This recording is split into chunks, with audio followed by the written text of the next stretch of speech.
नमस्कार, स्वागत है आप सबका कार्यक्रम तेजस्विनी में। आपके साथ मैं हूं ममता चोपड़ा। कुछ घटनाएं इतिहास बना देती हैं और समृद्ध हिंदी साहित्य के इतिहास में भी ये घटना अत्यंत महत्वपूर्ण मानी जाएगी जब हिंदी साहित्य के उपन्यास रेत समाधि को विश्व ने सलाम किया। वैश्विक मंच पर इसे सराहना मिली इंटरनेशनल बुकर प्राइज के रूप में। रेत समाधि जिसकी लेखिका हैं गीतांजलि श्री। हिंदी साहित्य के इस गौरवशाली पल से जुड़ी यही लेखिका गीतांजलि श्री हैं हमारी आज की Tejaswini. The winner of the 2022 International Booker Prize is Tomb of Sound by Gitanjali Shri.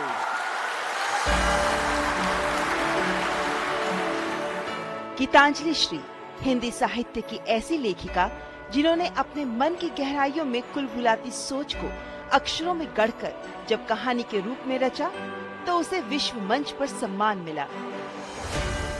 आपके उपन्यास रेत समाधि और उसके अंग्रेजी अनुवाद टॉम्ब ऑफ सैंड को जब इंटरनेशनल बुकर प्राइज से नवाजा गया तो हिंदी साहित्य को मिली इस अंतर्राष्ट्रीय पहचान से साहित्य जगत गदगद हो उठा। बचपन से सुमित्रानंदन पंत, फिराक गोरखपुरी जैसी दिग्गज शख्सियतों से रूबरू हुई और लेखनी की ओर आकर्षित हो गई। हालांकि आपने अंग्रेजी साहित्य में शिक्षा ली, लेकिन मन मस्तिष्क में रची हिंदी के लेखन से आज उन्हें पहचान मिली है। कृष्णा सोबती, निर्मल वर्मा जैसे साहित्यकारों से प्रभावित गीतांजलि श्री की लेखन शैली में इनके प्रभाव का पुट विदित है। रेत समाधि का फ्रेंच और अंग्रेजी में अनुवाद हो चुका है। 3 दशक से लेखन में जुटी गीतांजलि श्री का ये 5वां उपन्यास है। अपनी लेखनी के बल पर समृद्ध हिंदी साहित्य के लिए इंटरनेशनल बुकर प्राइज के रूप में गौरव हासिल करने वाली लेखिका गीतांजलि श्री है हमारी तेजस्विनी।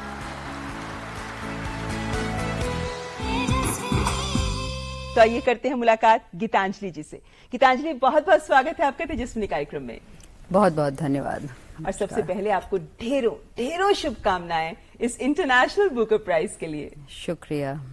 लगातार ये सिलसिला आपके लिए बधाइयों का तो चल ही रहा है जब से इस सम्मान की घोषणा हुई, लेकिन इतने मंच पर आप अपनी इस किताब के बारे में बोल चुकी हैं, इस पल के बारे में भी बोल चुकी हैं। कितना बदला है आपका जीवन बुकर प्राइज की घोषणा से लेकर अब? अभी तो तूफानी वेग से सब कुछ चल रहा है, उसका अपना मजा है, लेकिन उसमें मेरा जीवन और मेरी जो दिनचर्या थी वो सब कहीं गायब है। बिल्कुल। और अच्छा लग रहा है, लेकिन इंतजार है कि फिर से अपने क्रम में लौटूं। जी बिल्कुल। तेजस्विनी के मंच पर पद्म भूषण प्राप्त लेखिका प्रतिभा राय जी जब आई थी तो उन्होंने बड़ी खूबसूरत बात कही थी कि कहानी को हम नहीं ढूंढते, कहानी हमें ढूंढती है। आपके रेत समाधि की कहानी की शुरुआत कहाँ से हुई? जो उन्होंने बात कही थी वो बहुत ही वाकई बहुत खूबसूरत है। देखिए, हमारे अंदर एक उथल पुथल, एक उद्वेलन, हमारे चारों ओर जो दुनिया है, हमारे तसव्वुर में जो दुनिया है, वो सब तो हर समय चलती ही रहती है। वो तो हमारे भीतर जागृत है ही, वहीं पे कहानियां चलती रहती हैं। तो हमें ज़रूरत होती है कि अपने को खाली छोड़ें, अपने को ऐसा पल और ऐसी जगह दें जहां पर ये कहानी हमारे भीतर से उभरे और अभिव्यक्ति पाए। तो रेत समाधि के साथ भी वही हुआ है। इसको मुझे लिखने में 6-7 साल लगे हैं, शायद 7-8 साल लगे हैं, मैंने ऐसे हिसाब नहीं लगाया। ये इसके संग में बराबर रही, पर मुझको ये नहीं मालूम था कि मैं इस शब्द से शुरू करूंगी, फिर ये होगा, फिर ये होगा, इस सिलसिले में बढ़ेगा और फिर यहाँ जाएगा। तो ये मेरे लिए भी एक तरह से बिल्कुल अप्रत्याशित बहुत कुछ इसमें है। कोई चीज आपको शुरू करा देती है, आपके भीतर एक हौसला होता है कि हम, भले ही हमें ये अनजान राह लग रही है, भले ही हमें नहीं मालूम ये किधर पहुंचाएगी, हम उस तरफ जाना चाहते हैं। और हम एक ट्रिगर पॉइंट होता है ना, ट्रिगर पॉइंट। हाँ, तो वही मैं आपको कह रही हूँ कि ट्रिगर पॉइंट तो कुछ भी हो सकता है। इसमें जिस चीज ने मुझे शुरू कराया है, मैं समझती हूँ एक वृद्धा की पीठ है। और ये ऐसी छवि है जो बहुत ही साधारण है, हम सब इसको बिल्कुल। बहुत अच्छे से जानते हैं। तो ट्रिगर ये था, जिज्ञासा अच्छा। यहाँ से शुरू हुई कि ये पीठ क्या संकेत दे रही है, इस वृद्धा के भीतर क्या हो रहा है। कोई एक नई लालसा पैदा हो रही है, कोई एक नई इच्छा किसी और जीवन या अपने जीवन को फिर से जीने की वो हो रही है। बिल्कुल स्पष्ट तरह से ये सवाल मेरे मन में नहीं उठे, लेकिन एक जिज्ञासा पैदा हुई। और जितनी साधारण ये छवि है कि वृद्ध जो है बेजार और बेकार पड़े होते हैं, असल में उतनी ही साधारण दूसरी छवि है कि वो वृद्ध हो जाते हैं लेकिन जीवन की लालसा उनमें बाकी होती है। बहुत खूब। तो वो चीज धीरे धीरे और खुलती चली गई। और मैं कहूंगी कि उस किरदार ने ही मुझे उस तरफ प्रेरित किया। ये नहीं कि मैंने उसमें जान फूंकी, वो उठी, वो धीरे धीरे उठने लगी और उसने उठकर जो बातें दिखाई और सुनाई, वो बातें हैं जो मुझे आगे लेते चले गए। बहुत खूब, बहुत खूबसूरती से आपने इस बात को सामने रखा है। लेकिन आपके इस उपन्यास में, हालांकि इस पर मैं बाद में भी आऊंगी कि कैसे आपने पढ़ते दर पढ़ते उनकी जिंदगी की, उनके व्यक्तित्व की, उनकी अभिलाषाओं की, उनकी इच्छाओं की आप खोलती चली गई। लेकिन आपके पुरस्कार के ऊपर अगर मैं वापस आऊं तो जिस वक्त फ्रैंक वेन इस पुरस्कार की घोषणा कर रहे थे, उस वक्त उन्होंने बहुत खूबसूरती से एक लेखक और अनुवादक के रिश्ते को भी सामने रखा। उन्होंने बताया कि कैसे एक लेखक अपने राष्ट्रीय साहित्य को रचता है, लेकिन एक अनुवादक उसे सीमाओं के परे ले जाता है। एक अनुवाद के तौर पर, क्योंकि ये पुस्तक आसान पुस्तक नहीं है, एक अनुवाद के तौर पर इसको जब इस टोम्ब ऑफ सैंड और रेत समाधि को जब पुरस्कृत किया गया, अनुवादक की भूमिका को फिर आप कैसे आंकती हैं? क्या आप मानती हैं कि अब मौजूदा दौर में हिंदी साहित्य खास तौर पर अनुवादकों की भूमिका के प्रति और गंभीरता से देख पाएगा? उसको देखना चाहिए, और अनुवादक की बहुत बड़ी भूमिका है। और ये बात बिल्कुल सही है कि देखिए, वो नई दुनियाएं खुलती हैं जब अनुवाद होता है। जो कृति है उसको अलग अलग दुनिया की नागरिकता मिलती है।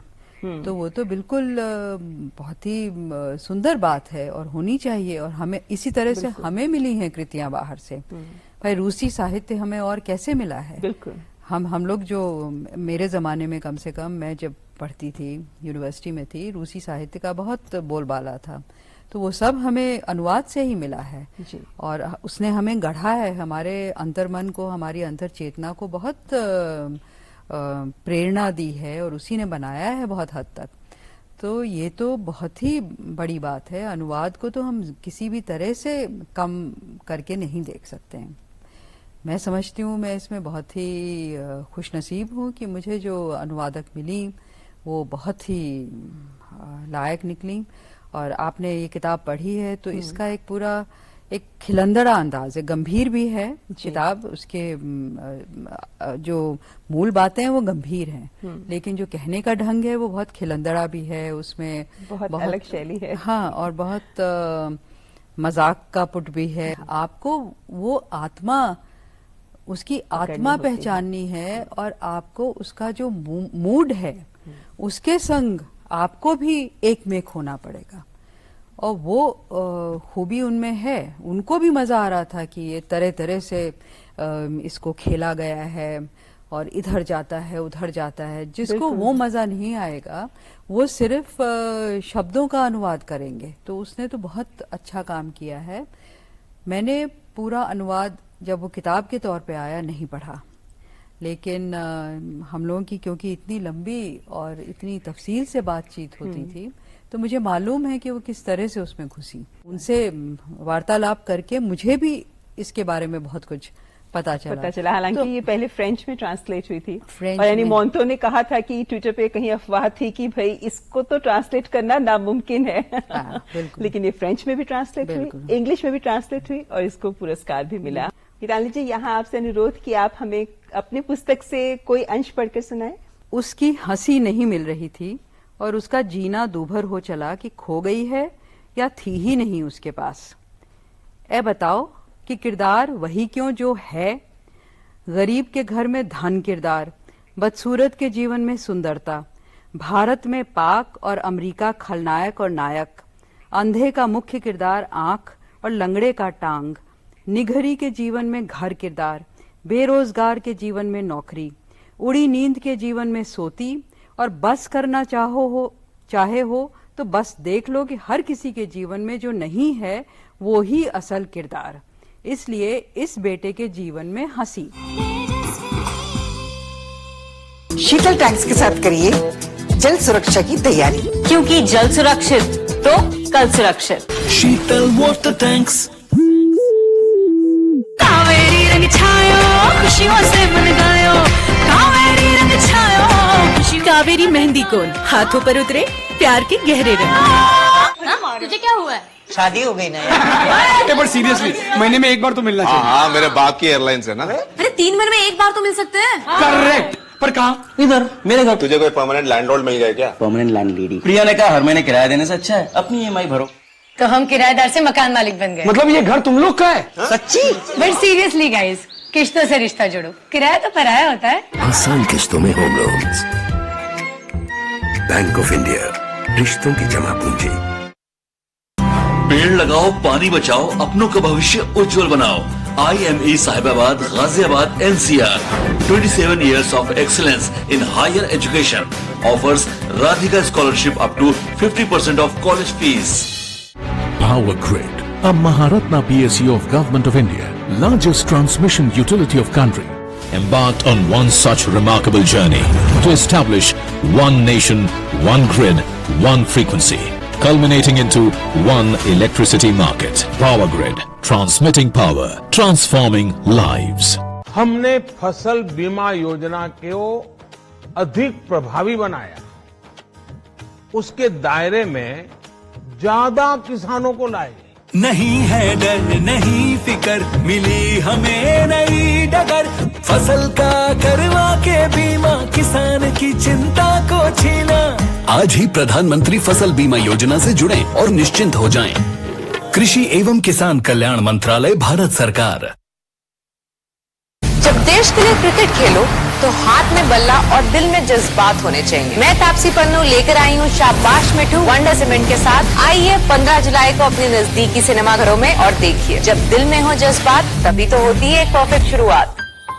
जिन आँखों के सपने सुरक्षित हो वो चेहरे मुस्कुराते ही हैं, क्योंकि इनको है एक अच्छे भविष्य का भरोसा।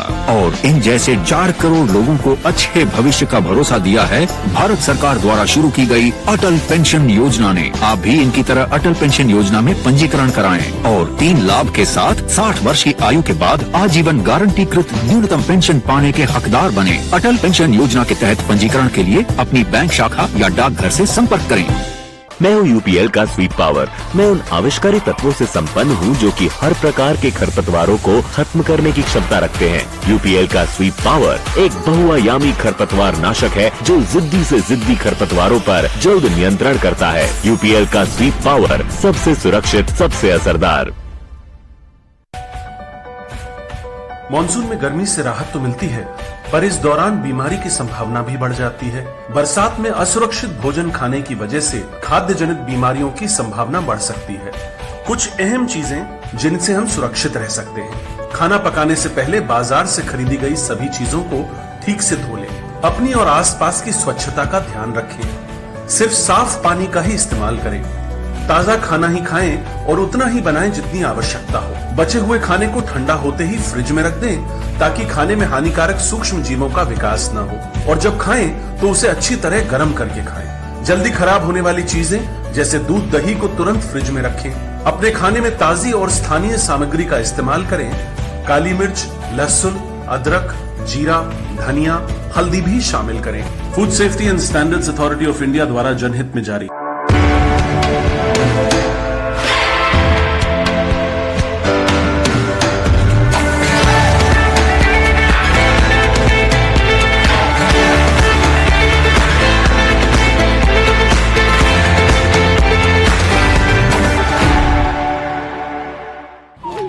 नमस्ते बेटे।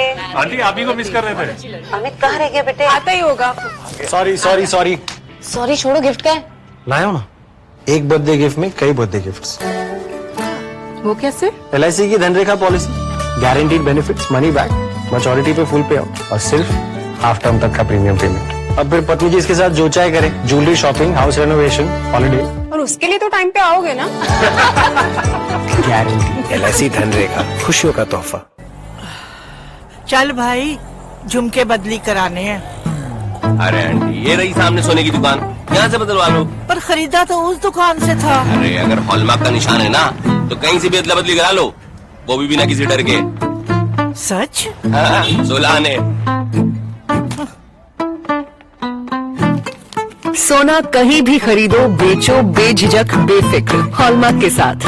हॉलमार्क है तो सोना है।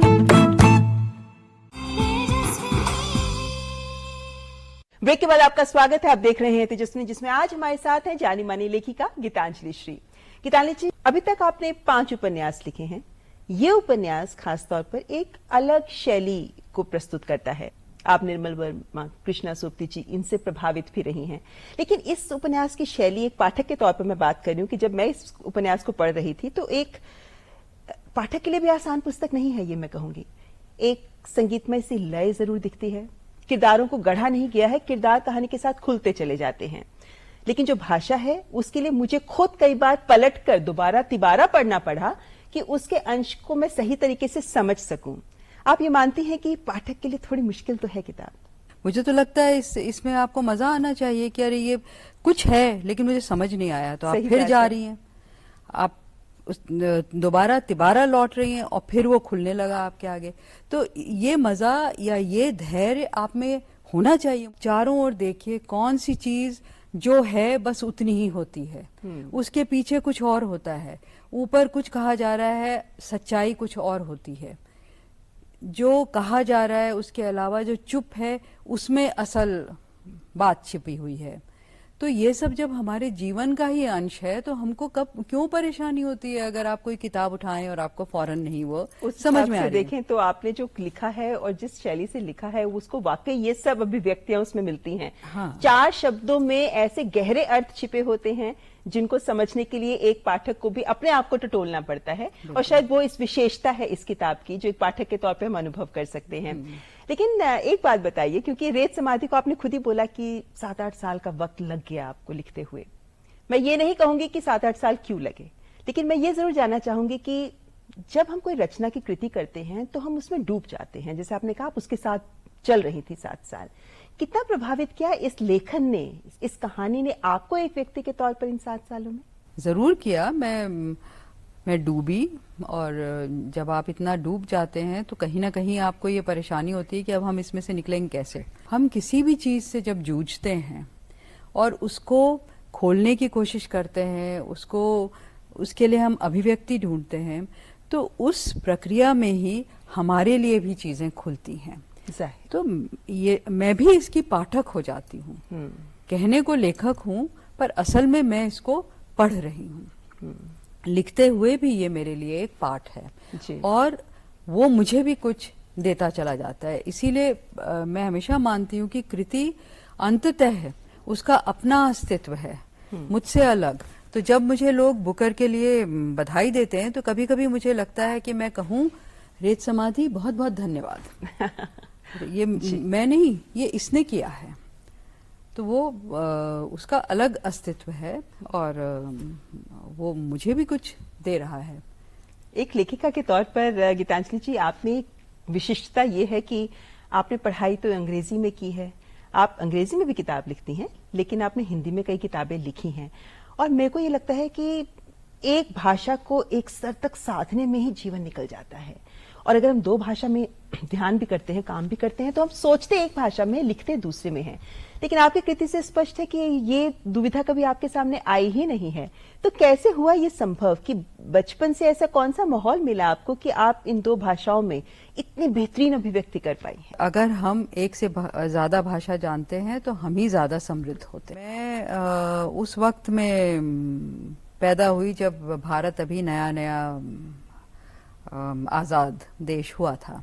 वो कहेंगे कि आदर्श अभी हवा में था, अपने देश को लेकर, अपनी भाषा को लेकर, अपने साहित्य को लेकर। तो मैं उत्तर प्रदेश के अलग अलग शहरों में पली बढ़ी हूँ। तो वहाँ कवि सम्मेलन होते थे, मुशायरे होते थे। हम लोग बच्चे लोग अंग्रेजी स्कूलों में जाते थे पर हिंदी की पत्रिकाएं पढ़ते थे। और हमारे घरों में, जैसे मुझे याद है इलाहाबाद में सुमित्रा नंदन पंत हमारे पड़ोसी थे, बहुत प्यार से आते थे और हम लोग वहाँ जाते थे। फिराक गोरखपुरी के संग कभी कभी हमारे पिताजी शाम का आयोजन करते थे, तो हम बच्चे लोग झांकते रहते थे, कुछ सुनते रहते थे। तो ये भाषा अलग तरह से स्कूल में नहीं उतनी, लेकिन जीवन में, और असल आप भाषा वहीं पाते हैं। बिल्कुल। आपके जब तक वो आपके रोजमर्रा के जीवन में आदान प्रदान का जरिया ना हो, तब तक उस भाषा का कोई मतलब नहीं है। अम्मा से बातचीत हिंदी में ही होती थी। जितने आसपास हमारे जिनको हम कहते हैं कि सेवक बिरादरी जो मानी जाती है, वो सब हिंदी के थे। जो सड़कों पे जो जिनसे बातचीत हो रही थी वो हिंदी के थे, पर साहित्य सम्मेलन और मुशायरे वाले भी हिंदी, हिंदुस्तानी और उर्दू के थे। तो हमको बहुत से स्तरों पर इस भाषा में शिक्षा मिल रही थी, अनौपचारिक तौर पे। बिल्कुल। तो इसलिए, और वो कहीं आप में रच बस गई इस तरीके से कि अब इन कृतियों के रूप में वो हमारे सामने है। तो बहुत ही सहज तरह से वो भाषा जब मैं लिखने लगी तो अपने आप ही ये हुआ कि ये तो हिंदी में ही चलेगा। जी। आपने जो अभी तक पुस्तकें लिखी हैं उनमें स्त्रियों को लेकर बहुत तरह के रूप सामने आए हैं। आपको ये भी, मेरे विचार से आपको एक एक्सपेरिमेंटल लेखिका भी कहा जा सकता है कि आपने हमेशा वक्त से आगे बढ़कर कुछ नए विषयों को कुछ नए अंदाज में रखने की कोशिश की। जैसे खाली जगह, उस किताब को खोलकर देखें तो आप पाते हैं कि कुछ खाली पन्ने भी हैं उसमें।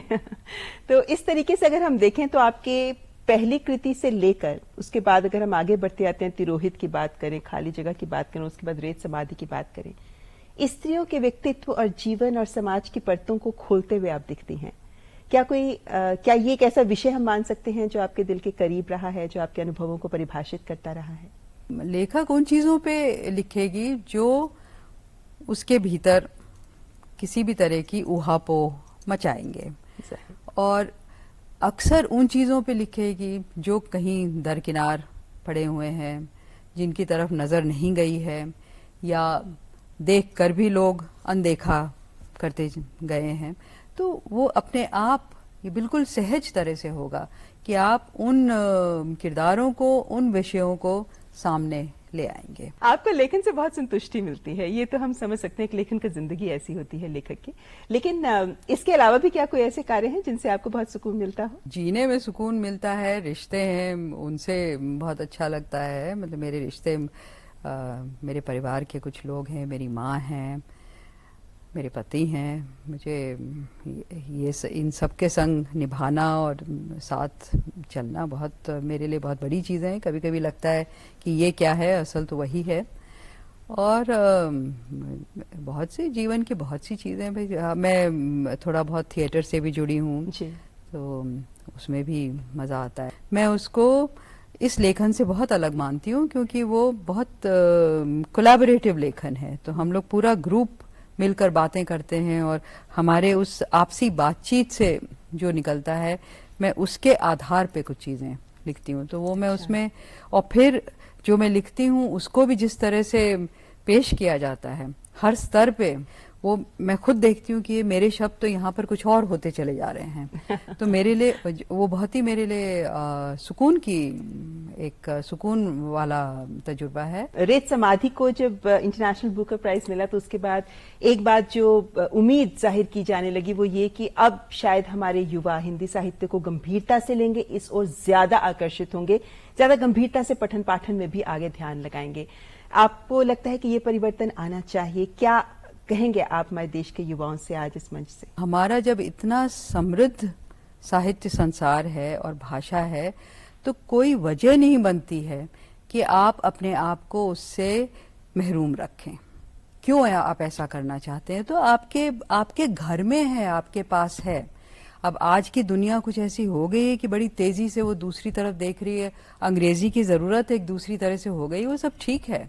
अंग्रेजी के खिलाफ होने की जरूरत नहीं है, लेकिन आपके पास भी जो है उसको भी तो देखिए। मैं उम्मीद करती हूँ कि उनको ये इस बात का एहसास होगा। देखिए पूरा संसार वहां पर है जिससे आप बहुत कम आपका साबिका रहा है, क्यों नहीं आप उधर लौटते। एक लेखिका के तौर क्या कोई ऐसी सोच है, कोई ऐसा विचार है जहन में कि कभी इस विषय पर मेरे को लिखना हो तो मैं जरूर लिखूंगी? देखिए दुनिया जिस तरह की है, जिस तरफ बढ़ रही है, असमानता जितनी हो रही है, इस सब को देखकर तकलीफ होती है और लगता है कि जिम्मेदारी है। साथ साथ मुझे ये भी लगता है कि देखिए लेखन में हमको ये नहीं भूलना चाहिए कि लेखन एक सेलिब्रेशन भी होता है। तो जो खूबसूरत चीजें हैं जीवन की, उसको भी हमेशा मन होता है कि इनको भी हम सामने लाएं। कला के लिए मैं हमेशा मानती हूँ कि कला कोई भी हो एक खोज की तरह होती है और हर कलाकार कुछ खोजना चाहता है अपनी हर कृति में। आपका लेखन किस खोज की ओर आगे बढ़ता है? अच्छी दुनिया, अच्छे मनुष्यता। हम चाहते हैं कि मनुष्यता छाए हमारे भी जीवन में, हमारे चारों ओर भी। तो उसी तरह की इच्छा और उसी तरह की आप कहिए उम्मीद, क्योंकि वो उम्मीद खत्म हो जाएगी तब तो लिखेंगे नहीं, फिर तो कोई वजह ही नहीं होगी लिखने की। पर उस उम्मीद में कि अभी भी मनुष्यता हम बचा के रख सकते हैं, उसको हम बचाएं, उस राह में बढ़ें, वो इच्छा होती है। जो तलाश आपके भीतर होती है वही है। हालांकि मैं दिल से दे रही हूँ ये जवाब, लेकिन वो सुनने में जरा नारा लगता है। नहीं, लेकिन मुझे लगता है कि ये तो हर साफ दिल इंसान का जहन में एक ही विचार जरूर आता है कि जो भी करें वो कुछ इस तरीके से हो कि मेरे आसपास की दुनिया को बेहतर बना दे। बिल्कुल। और शायद आप अपनी लेखनी के जरिए भी जिस तस्वीर को उकेरने की कोशिश करते हैं, कोशिश उसके पीछे यही होती है, प्रयास यही होता है कि जो पाठक है वो अपने अंदर को टटोले और एक बेहतर इंसान बनने की दिशा में बढ़े। बिल्कुल। बहुत बहुत शुक्रिया गीतांजलि जी आपका हमारे साथ बात करने के लिए। बहुत बहुत शुक्रिया आपका भी। तो ये थी हमारी आज की तेजस्विनी गीतांजलि श्री। और अब वक्त हमारी अगली सेगमेंट का। बात करते हैं आजादी की वीरांगनाओं की। मैडलिन स्लेट, जिन्हें गांधी जी ने नाम दिया मीराबेन, एक ओहदेदार ब्रिटिश सैन्य अधिकारी की बेटी मैडलिन गांधी जी के दर्शन से गहरे रूप से प्रभावित होकर साबरमती आश्रम आ गई और गांधी जी की नजदीकी सहयोगी बन गई। अपनी आत्मकथा में वे लिखती हैं, मुझे बापू के पास जाना था जो सत्य और अहिंसा की राह पर चलते हुए जुल्मों से पीड़ित भारतीयों की सेवा कर रहे थे। आजादी की लड़ाई में मीराबेन ने बढ़ चढ़कर हिस्सा लिया, कई बार गिरफ्तार हुई, जेल भी गईं।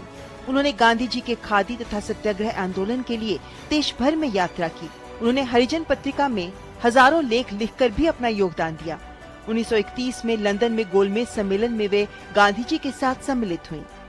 वर्धा के पास सेवाग्राम आश्रम स्थापित करने में मीराबेन ने अहम भूमिका निभाई और सामाजिक पुनरुत्थान के लिए कई कार्य किए। उन्होंने उत्तर प्रदेश के मुलदासपुर में किसान आश्रम की स्थापना की ताकि ग्रामीण व मवेशियों की देखभाल की जा सके। 1947 में उन्होंने ऋषिकेश के नजदीक आश्रम पशुलोक की शुरुआत की, जिसका नाम बाद में बापू ग्राम रखा गया। वो उत्तर प्रदेश सरकार के अनाज उत्पादन अभियान में विशेष सलाहकार के रूप में भी नियुक्त की गयी। 1981 में भारत सरकार द्वारा उन्हें पद्म विभूषण पुरस्कार से पुरस्कृत किया गया। ऐसी वीरांगनाओं को देश कर रहा है सलाम। तो आज के इस कार्यक्रम में बस इतना ही। कैसा लगा आपको ये कार्यक्रम? अपने एहसास हमारे साथ जरूर साझा करिए। Email ID tejaswini.ednews@gmail.com। तो अगले हफ्ते फिर हाजिर होंगे एक और तेजस्विनी के साथ। फिलहाल मेरी पूरी टीम को दीजिए इजाजत। नमस्कार। तेजस्विनी के प्रायोजक थे LIC।